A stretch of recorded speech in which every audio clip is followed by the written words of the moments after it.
Welcome to Zone to Speak, reporting from the road at the Via Race. 4,000 kilometers of pure ultra cycling from Italy to the Netherlands. I'm Juliana, traveling with the race and bringing you daily highlights, rider stories, and the moments that define the ride. Let's dive in.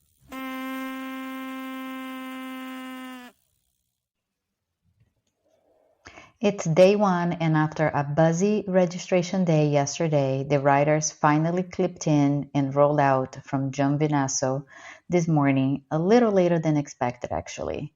We were supposed to start at 7 a.m. sharp, but the local police politely vetoed that. Apparently, they needed more time for the cappuccino. Honestly, fair enough. So just after 8 a.m., the dots started moving. Over 120 riders from solo racers to pairs to paracyclists, all heading north on an epic, self-supported 4,000 kilometers journey to the Netherlands. Let's talk goals for day one. The must-hit checkpoints, or gates as Via calls them, started with Castel del Monte, just 40 kilometers out from the start. It's the first official gate perched at 530 meters elevation. Doesn't sound wild, but remember, we started at sea level, so that's over 500 meters of climb right out of the gate. And Castel del Monte, it's no basic hilltop. It's a 13th century octagonal castle, super dramatic and hard to miss. Riders actually have to loop it around before continuing on. Good luck speeding past that piece of medieval architecture. First rider to tag the gate, Matt Downey, rolling through around 9:40 a.m., followed closely by Jacob. You might remember Matt from chapter 1. He rode as a pair with Harry Johnson, but this time he's solo and clearly motivated. Also in the lead group, big names like Lucas Becker, Bruno Vich, Mark Bushell, and of course Adam Bialek, last year's winner, rolling in 10th to the gate just a few minutes before 10 a.m. On the women's side, Joanna Ruminska was the first through, placing 37th overall at the time. She was followed by Fiona, Anissa, and Eva. Meanwhile, Gosha and Leona weren't picked up by the gates tracker, but don't panic. That could be a tech glitch. It happens. Okay, next big gate, Montevergine, about 200 kilometers further on. But here's the catch. Between Castel del Monte and Montevergine is where the real climbing begins. This isn't just a warm-up ride anymore. We are talking at least 3,500 meters of climbing across one day. And the final ascent to Montevergine, a brutal 1,000-meter gain in just 20 kilometers. Riders descend into Avellino and then head straight up to Limestone Massif, a true test of the legs and headspace. And for the riders who want to make the podium moves, yes, some are aiming for a sub-9-day finish. The dream goal would be to push beyond Montevergine and reach Campo Imperatore by the end of day one or early day two. That's another 280 kilometers away, with an additional 4,000 meters of climbing. Spoiler alert, Campo Imperatore is not a coffee shop. It's a high plateau in the Gran Sasso Massif, hanging up to 2,100 meters in elevation. Cinematic, legendary, and absolutely grueling. Fun fact, it's where German forces rescued Mussolini during World War II. Yep, history and suffering in equal measure. Not all Italian roads are created equally. Some are banned for safety reasons, mostly in the south, and are marked in gray on the rider's map. Others, like provincial roads, might look forbidden due to the no bike signs, but those are often liability signs more than actual bans. Still, they make routing tricky. riders have to stay sharp with navigation, especially with 3 different route strategies already emerging on the road to Montevergine. The northern route through Canossa de Puglia, the western line via Minevrino Merge, and a southern detour toward Spinazzola. Everyone is playing their own tactical game, but eventually they will all converge at the same checkpoint, or as we call them, gate. As I wrap up day 1, here is where we stand.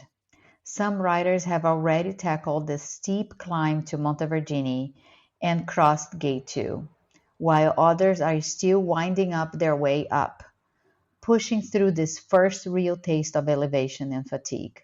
And now you get to hear straight from the road. I managed to catch up with a few riders today, sometimes while jogging beside them, other times shouting questions through the car window. So the audio is raw, but the energy is real. I admit, in the rush of wheels and wind, I didn't catch everyone's name, but I hope you enjoy these voices from the field and get a feel for the unique vibe of this race, the grit, the human, the determination. Until then, keep dot watching, keep rooting for your favorite dots, and remember, every rider out there is doing something extraordinary. All right, I'm here with Ian, the founder of Via Race. What's the feeling right now that the riders rolled out? I think it was a feeling of excitement, a release of anxiety and stress. And for the riders, I think, just taking those first pedal strokes means that they will just do what they need to do, what they love doing. It's just riding their bikes, riding their bikes far. Yeah, and does it feel a little bit more relaxed now that everybody took off? Yesterday was an extremely hectic and busy day. Lots of things went right, a few things went not so right, and today we were still on Italian time, so I think we started about a quarter of an hour later than planned. But it's a bit like seeing my children leave and just hoping that they are going to be okay and looking after each other out there. I can't imagine the feeling. Even myself, I had goosebumps seeing everybody rolling out. Do you see any difference from this year to last year? I think the riders from Chapter 1 from last year, the elephants as we call them, they are much more relaxed, but also the guys who are coming to race, they are really focused. So last year a couple of them, they took GoPros to self-film. They've just given them all up. So we know that their focus is on racing, not on filming. They are here to do really well. And I think for the new riders, they feel the anxiety is normal, but I think they're a lot happier. We've got a lot of praise for having a really great community spirit. Yeah, I felt that when I talked to them. I think everybody is really chilled and excited, looking forward to the adventure, seeing many different countries and exploring their route. And I think we're going to have a battle for the top. What do you think is going to happen? Any takes? Yeah, I think the women's field is really strong. It's small but strong. You know, we got Johanna, the returning women's champion. You've got Gosha Varlich. You've got Fiona Shorten. These are really strong women. Anissa's back from last year. She's done more training. And for the men's, that's going to be really exciting because the number of guys who are saying they're going to do 9 days or under, it's going to be a fierce top 10 because I think there were maybe 8 guys wanting to go 9 days or under. And one of them said under 8 days is possible if the conditions are right. That sounds insane to me. Can barely do 1,000 in 5. So, of course, a completely different mindset and fitness level. But it's insane to imagine 4,000K in less than 8 days. Yeah, these guys are super focused. Bruno, Adam, Lucas, Christian, Ivan, Matt, you know, they all want to do really well, and all the others. So the top 10 is going to be absolutely packed. If everybody's plan goes accordingly and goes well, and they don't have any mishaps, it's going to be a super fast race, especially if the conditions hold. but we might get some rain in the Alps, and that might change things up. So we know that certain riders are better in the wet and the cold than others. But I don't think it'll be that cold. So with Bruno being a bit smaller and liking the wet and cold, will he beat Adam, who I think is probably better in the heat? Yeah, only time will tell, and the weather. And as an organizer, how do you choose where to be? Because it's 4,000 kilometers. It's a lot to cover. How do you deal with managing the race and covering the race over this long distance? So we usually have a vehicle near the front, in the middle and at the rear, so that we can get to riders if they get in a lot of trouble. Obviously we're not emergency services, but we can be there if something happens. That also helps us to cover stories, and it is a numbers game. We don't just chase the fastest riders, and in fact that might not be the most interesting story. So we play the numbers game and try to get to as many riders as possible, and try to follow them on social media, try to analyze their movements on the live tracking, and try to predict where we need to be in order to capture those shots, those memories, dig a little bit deeper into what's really going on beyond the live tracking. So can we get them being sick or refueling? Can we get a little interview with them? Can we have a little chat? Can we capture a little bit of photo or video? All those things, that's what we're playing day by day, by ear, and just seeing where the story goes. Sounds great. I'm happy to be part of the team and hopefully be able to report on those emotions and memories on the road. Fantastic. Yes, it's great to have you on the team.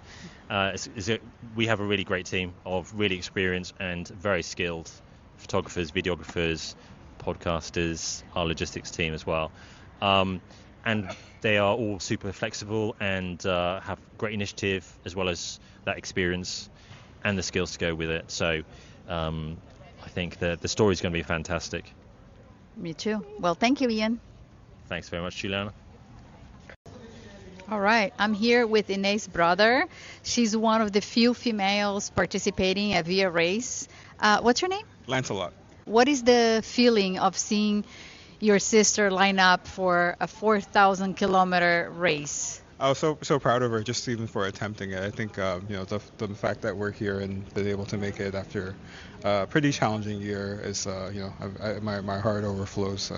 We lost our father about 2 months ago, and he was in the hospital for quite a while, and so we weren't even sure if she would be able to come to Italy and make this trip. But she's been training really hard, and I'm really proud of her for getting this far already. And so I think whatever happens during this race, I speak for my other two sisters as well. We're supporting her and with the rest of our family, and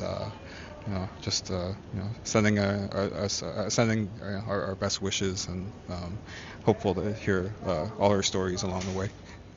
Well, thank you for this emotional testimonial. I'm sure I know how it is to lose a parent. I get choked up now myself. I have goosebumps because I can only imagine, I'm also so close to my brothers, and to be here and support your sister, I'm sure this is very cathartic for you guys as well, for this healing journey. I'm sure it's so special. No, thank you. And I'm sorry for your loss too. It seems like sometimes when you have a big loss like that with pain, it can be a blessing too, in that it builds connections with others who've experienced the same difficulties, and so hopefully we can continue to inspire each other with our stories, and see each other later down the road. I hope so. So are you following the route she is going? Yes, she put up a website. She's a architectural photographer for her main profession, and so on her website she's told a lot of her company and clients and all that about her race, and we're following her along on the map, and I think we'll be texting her and calling her along the way if she has time. I know it's quite a bit of mileage and kilometers every day, but we'll be following closely and rooting her on in spirit. All right, so you're here just for the start, and then you might be. Are you meeting her at the finish line, or? Not the finish, but yeah, just for the start. We've spent a couple of days here together in Italy, and then I'm going to see some friends in London before I go back to San Francisco, where I'm based. My sister's based in New York, so we met in Rome and came to Giovinazzo together. How beautiful. Well, thank you so much for your time. I appreciate it. I can't wait to catch up with your sister. All right, that sounds great. Yeah, thank you for having me.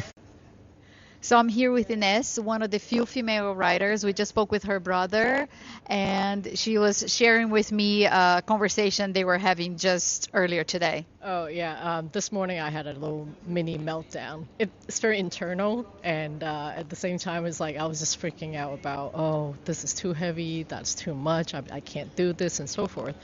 While Lance is making breakfast and like catering toward me, and I had really good breakfast and while packing and so forth. And once I've gathered myself, calmed myself down, I was expressing to him like how much it meant for him to be here. I did not anticipate, I thought I would do this alone. It's like my own adventure, so my own responsibility.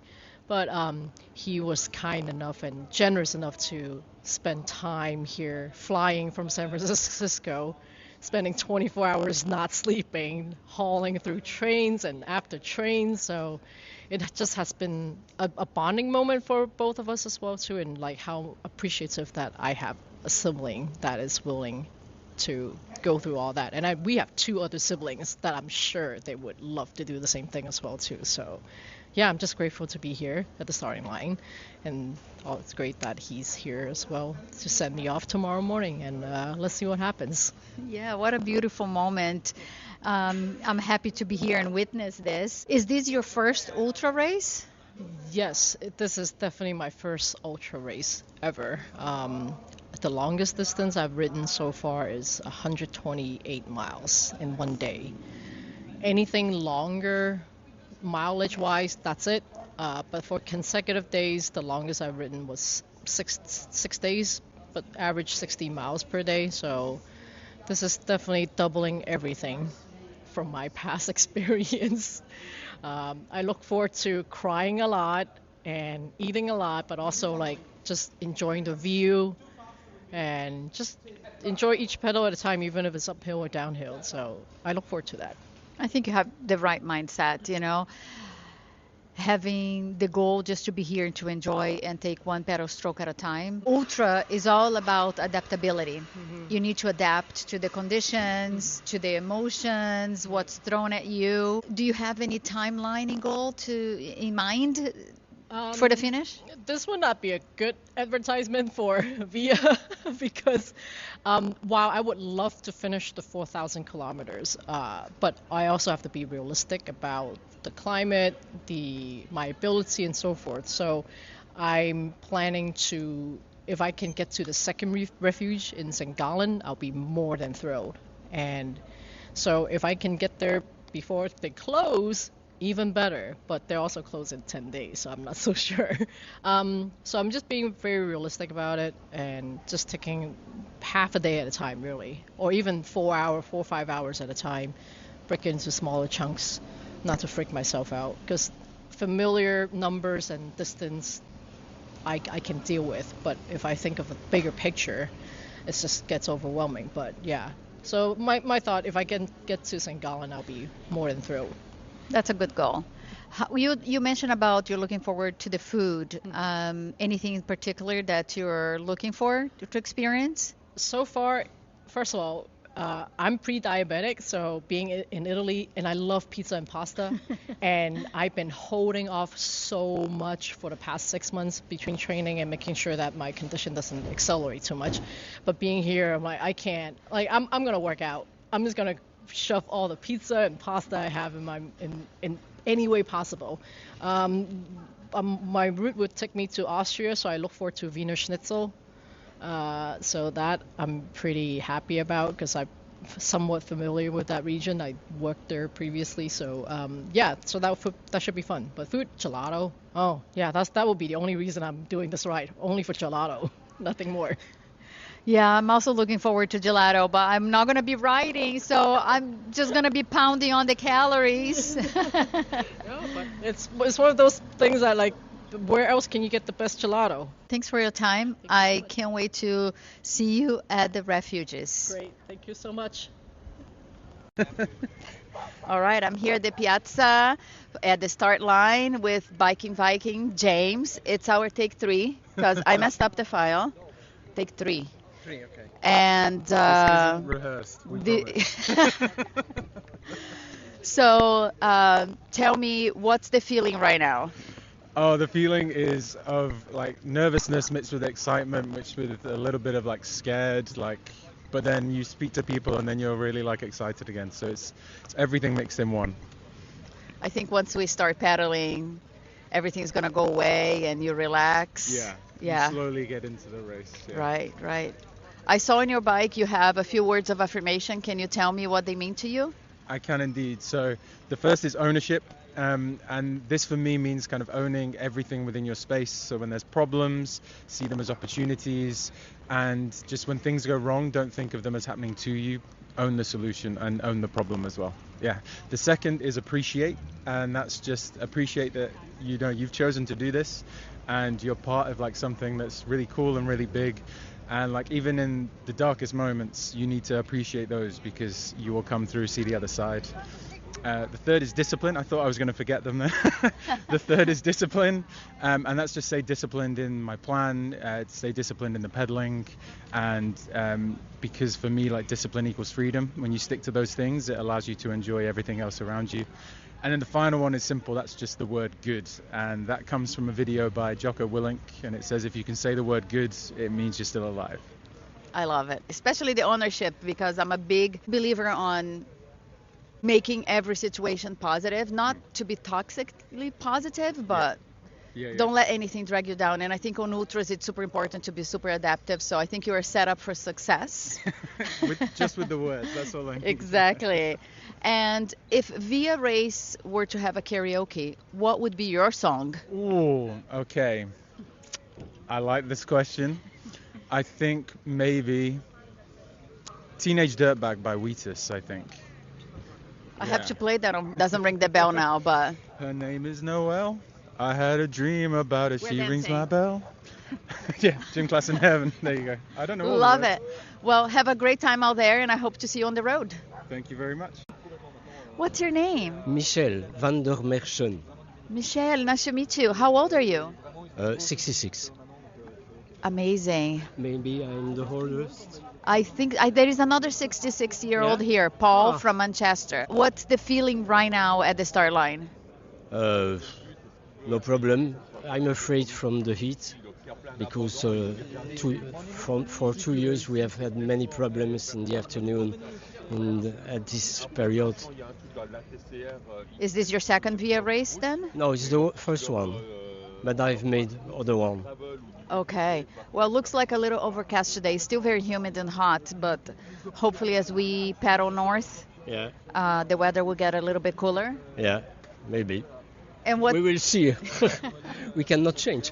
You are so relaxed. I love your attitude. Yeah. You're just going to enjoy. Yeah. Yes, the most important is enjoy. I couldn't agree more. So you're riding all day, you're going to sleep at night, any timeline to finish? It depends of the weather. I want to do the trip in less than 20 days. I'm old. Well, you look really fit. You look very relaxed. I think you have the right attitude, and I wish you an amazing journey. Thank you very much. A nice day for you also. Jonah, good to meet you. I heard you were here last year and you came back much stronger and ready. What is your plan? Yeah, so I did 3,100 kilometres of the ride last year and I had such a good time. So my aim this year is to finish it all. Physically, I think I'm a lot stronger. So hopefully, that's doable. And really excited to get started. Really nervous. I think the first few days will be the hardest for me, like mentally. But once I get in a rhythm, I think hopefully then things will. So just take it easy the first few days and then see what happens from there. I'm so excited to see you on the road. What's your feeling right now at the start line? Excitement, nervous, overthinking. Overthinking my kit and my route, but I think just want to get going now. So yeah. Any strategy for sleep? So last year I kind of worked out about 4 hours works well for me. So, and I'll be trying to stay in hotels as much as possible. I've got a system for if I need to sleep outside, but for me rest is super important. So that's my aim. Sleep. Awesome. Well, I'll see you on the road. If not, at the finish line for sure. Great. Look forward to it. Thank you. Thank you. How's it going? Yeah, I'm available for. Oh.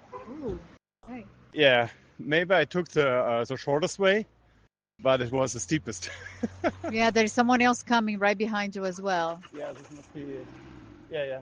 But this one here was not a problem, so a little bit more down. It was approx 20 to 25%. Wow. And it was so slippery. Then I can paddle only on my saddle and not standing up. So yeah, but that's via race. Yeah, that's ultra race. That's Yeah, via for sure. race, Yeah. and now you have the way up to Montevergine. Right. How do you feel? I'm pretty good. Awesome. You look good. You look Yeah. fresh. Yeah, not 100%, but I'm good. Well, Yeah. keep going. You're doing a great job. Yeah, thank you. Bye bye. Joanna, how are you feeling? Not bad. I mean, it's I've had all of the seasons in terms of the weather because there was rain, there was heat and everything, but it's fine really. So yeah, it's good. You're looking good. You're looking strong. I don't know if I'm looking good. Probably not, but that's in ultra cycling you rarely look good, so yeah, but I'm fine. I think you look great. I'm eager to get to the second control point or gate or whatever it's called. Don't let me stop you. Keep going. Thank you. Big climb ahead. Enjoy it. Yeah, I will, certainly. Keep those legs fresh. More than the flats. Bye. Che adesso è tutto zigzag e mentalmente ti distrugge. No, I love the Italian. Keep going. I'm here with Simone, and he's looking really good.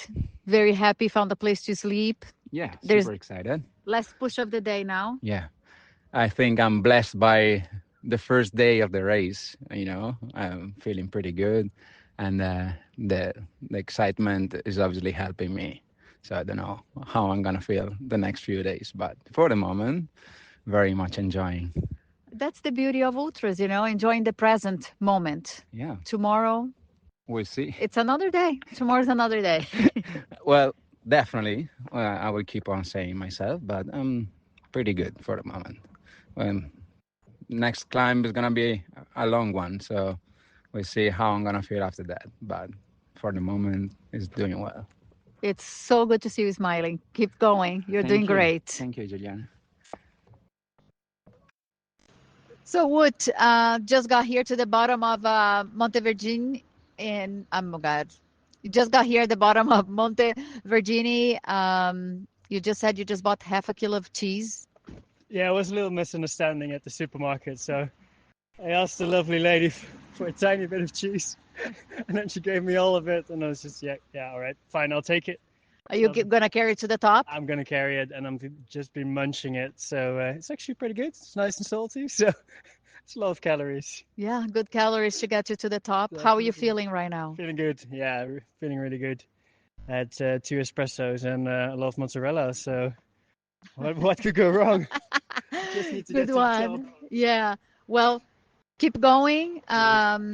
You have a plan to continue all night, or? We'll just see. I mean, it's quite wet, but if I feel good, I'll ride most of the night. Have a little nap. I'll just see. Yeah. Going with the flow. Sounds like a plan. Follow the feeling. Should be fine. All right. Have fun out there. Cheers. Be safe. Cheers. We crossed the border from Puglia to Basilicata, and there are several wildfires, and we can see the smoke. We can actually smell the smoke. So riders will pay attention, possibly deviate from their original route because of this. We will see. We see columns of smoke on the horizon, so that would be something to pay very attention to. How's it going? How's it going? Hola. Yeah, I'm doing well. Feeling good? Looking good. Thank you very much. Thank you very much. It's a kid, isn't it? The kit helps. Look good, feel good, you know what they say. Yeah. Yeah. Well, enjoy your ride. Thank you very much. Good to see you. Ciao. Ciao. Hello, Juliana, and everybody listening to the podcast, updating you live from the woods just after the plateau, after the church and the third gate, which is Montevergine. It's me, Eduardo, and Marco. We are trying to catch as many riders as we can and shoot them in the woods. It's a mystical atmosphere and we really like it. The sun is playing with the fog and creating mystical atmospheres, which we hopefully are getting with our pictures. Hopefully he will find those live on our Instagram page soon. I hope you, everyone, have a good time and keep listening and following our via, which is also your via, following the great adventures. And that's all for today's episode. I want to thank the listeners for tuning in. Your support means everything. If you enjoyed this episode, please consider following, leaving a review, and sharing it with your friends.